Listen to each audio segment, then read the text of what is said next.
So, it is finally here, a pretty long and coming dream of mine. You know, I've wanted an Iron Man, full-body Iron Man armor since I was about 11 years old. You know, when I was 11, I remember making, or at least attempting to make, a cardboard and duct tape Hulkbuster suit, and then I tried to do a couple after that. You know, look back at my channel to see 12-year-old me looking at a duct tape Iron Man suit. But that never got finished, and then the attempt after that never got finished, so I finally have it, and it's okay. It's a good building block, to say the least. You know, I want to keep doing this until I become the best. But until then, we just have to look through a couple of the pieces. Now, this is just a bit more of an in-depth view of the parts that I fabricated to make the Iron Man suit. Now, this wasn't used with any Pepakura files. I just kind of made it off the top of my head, except for the helmet, which was modified off of Let's Make Stuff's helmet. So yeah, these are the biceps. Pretty basic. I made these with foam floor mats like literally every other piece of this is. But they're pretty heavily Mark 7 inspired. They have a little vent in there, and they're pretty cool. There's not much to say on these at all. They just slide up. That's how they go. Next up, I'll just take out the forearms. Let's get the arms through. Now, the forearms are pretty basic. These are made of a couple of shapes that I just thought of.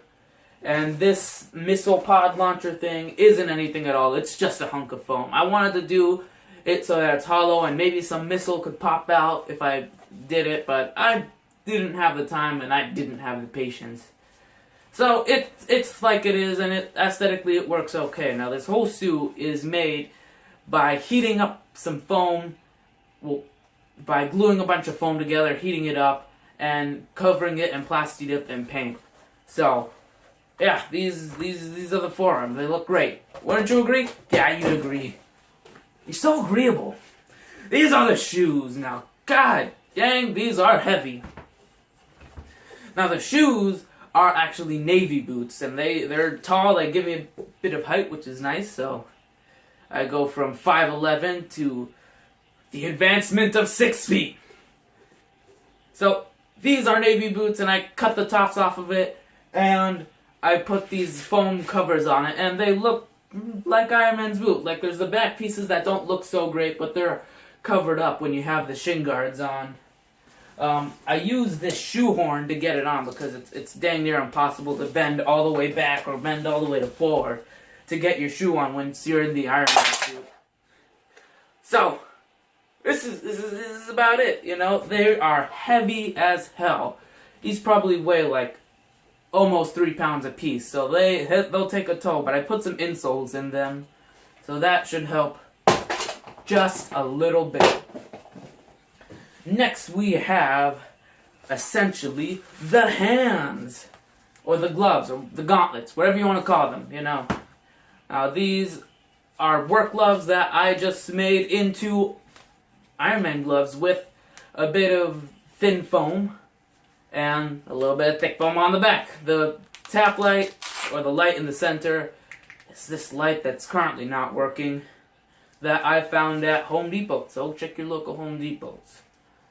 Looks pretty good, works pretty good. I've been making these gloves for a while now. It's one of my first videos where actually I show you how to make a couple of these gloves, except with foam. It's duct tape. So,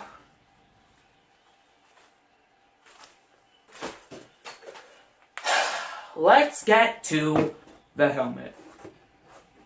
Now, the helmet doesn't look so bad when you look at it by itself. But when you look at it next to something fairly legitimate, it looks pretty bad. But it's fine. The reason I chose this one over that one is that, you know, to get some good superhero proportions, superheroes generally have smaller heads and bigger shoulders.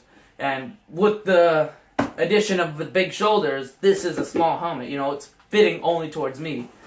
But I made this off of a template from Let's Make Stuff, great Australian YouTuber. And the kit on the inside is from eBay, and it's just a couple of wires and a piece of plexiglass. So, some batteries. And it's pretty good. It's pretty light, flexible. So I can do stuff like that. Let's get down to the shins or the boots. There's too many names for these things. I should just pick one. So these have always gotten me. The boots, the shin guards, I'm on this again. They've always gotten me because something about this specific shape I just couldn't manage. I tried twice before, and I guess the third time's a charm, because these look pretty okay. They look pretty okay. I have little kneecap whatevers, and the weathering on, well, the entire suit was just kind of done with some black paint, kind of spritzed over it so it looks like built up dirt and grease. And the looks a little scraped from some silver dry brushing that I did over the entire suit. Quite heavy-handed, might I add. Let's get to the chest. Now, the chest is one of my favorite pieces. I don't know, it just makes me happy. The arc reactor is a tap light cover, like a big tap light cover I found at Walmart. The trap pieces, missile pop, whatever you want to call it. I can on this again. They are just big hunks of foam. I wanted to do something fancy, but I didn't do something fancy. They're just big hunks of foam. The back, I'm quite happy with the back. It looks, I don't know, it satisfies me. You know, this black smudging, so it looks like it's been boosting jets out of the back, and it's, I just like how it is. These are also the shoulder pads, and I'm quite happy with how round they turned out. And through these both pieces, there is a small bolt with a couple of washers and a nut at the end of it. So it kind of slides up and down so you can raise your arm up and it goes like that, and you can rest it down and it'll just be like that. And I am quite proud of that. So, you know, give credit to me or don't. No, don't give credit to me. It's not a patent. The little designs that are etched in, you know, I made by cutting it in halfway into the foam and then taking a heat gun and heating it up afterwards so that it just kind of opens the seams up. But this is pretty good. It has some padding on the inside to give a bit of chest, a bit more to the chest.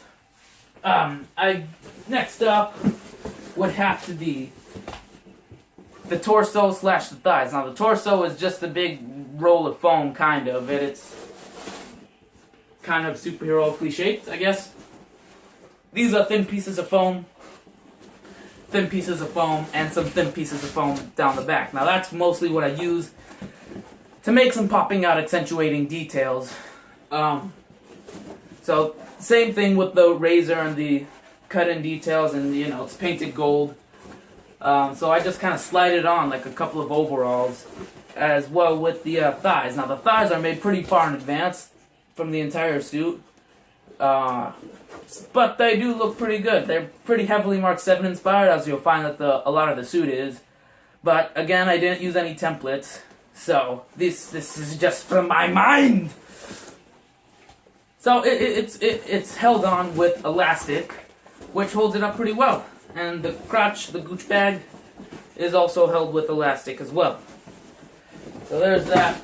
Last up, I guess I would mention the morph suit. Now the morph suit, you know, underneath there's going to be points in the arms and in the biceps and stuff like that where, you know, it's going to be exposed and you need it to be exposed for flexibility. So this is a pretty good alternative. Dan Lexi actually turned me on to this. He's a great Iron Man type YouTube personality.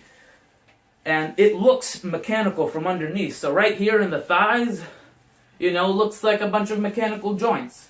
And that really helps a lot with selling the whole illusion. And it's pretty cool and comfortable. Right here is a piece of Velcro, and that's where the chest Velcro's on.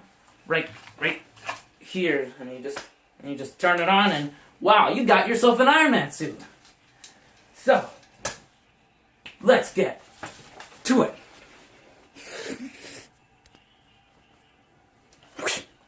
Sorry, I almost forgot the neck.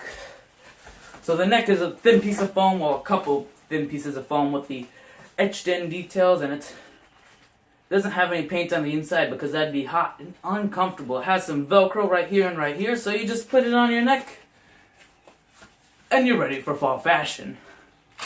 So, with that said, let's get suited up in the next video because, you know, this is just a bit more of an in-depth view on what I did for the Iron Man suit as opposed to the last video, which I was just flying through the pieces. So, as they say in 1019 Malibu Point, let's get to it.